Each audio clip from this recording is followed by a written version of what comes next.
আসসালামু আলাইকুম, welcome back to my channel. কাঁঠাল একটি খুবই সুস্বাদু ফল।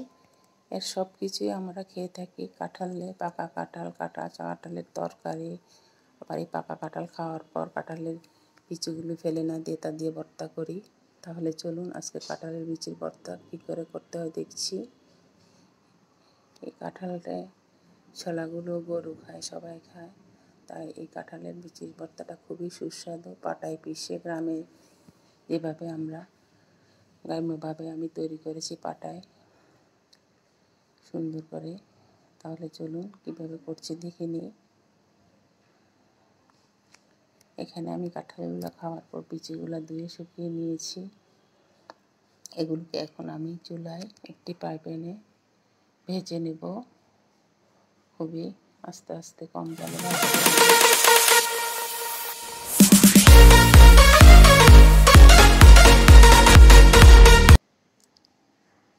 দেখুন, একটি ফ্রাই প্যানে আমি কাঁঠালের বিচিগুলো দিয়ে মৃদু আঁচে ভেজে নেব অনেকক্ষণ ধরে, কারণ কাঁঠালের বিচিটা শক্ত, এটা ভিতরে সিদ্ধ হতে অনেকক্ষণ সময় লাগবে, তাই ধৈর্য সহকারে এটা ভেজে নিতে হবে।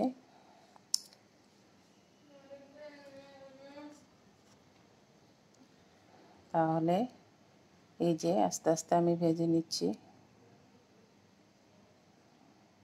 এই দেখুন কাঁঠালের বিচিগুলো ভাজা হয়ে আসছে। এবার আমি এগুলো দেখুন ভিতরে কি নরম হয়েছে। এবার এগুলোকে ছিলে আমি পরিষ্কার করে নিব। এই ফ্রাই প্যানে আমি কিছু লাল শুকনো মরিচ ভেজে নিচ্ছি এবং সাথে কাঁচামরিচও দিয়ে দিব কিছু। কাঁচামরিচ এবং শুকনো মরিচের সংস্পর্শে ভাজবো। আর 2 কোয়া রসুন দিয়ে দিয়েছি। এগুলো ভালো করে টেলে নিব। টালা ভর্তার সাথে এগুলো একটু টেলে নিলে পানিগুলো শুকিয়ে যায়। এবার কাঁঠালের বিচিগুলো আমি ছুলে নিচ্ছি। এভাবে কাঁঠালের বিচিগুলো ছুলে ধুয়ে পরিষ্কার করে নেব। দেখুন এখন আমি পাটাটা ধুয়ে নিয়েছি ভালো করে পরিষ্কার করে এবং পাটায় পিষে নিব।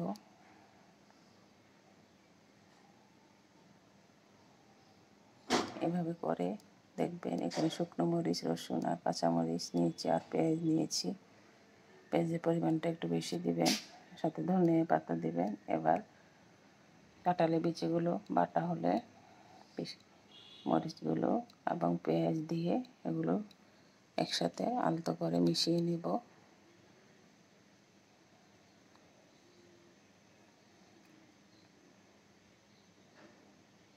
সাথে লবণও দিয়ে দিতে হবে। লবণ না দিলে স্বাদটাই মাটি হয়ে যাবে। দেখুন হয়ে গেল আমার কাঁঠালের ভর্তা তৈরি। যদি ভিডিওটি ভালো লাগে লাইক দিবেন। আল্লাহ হাফেজ, ভালো থাকবেন।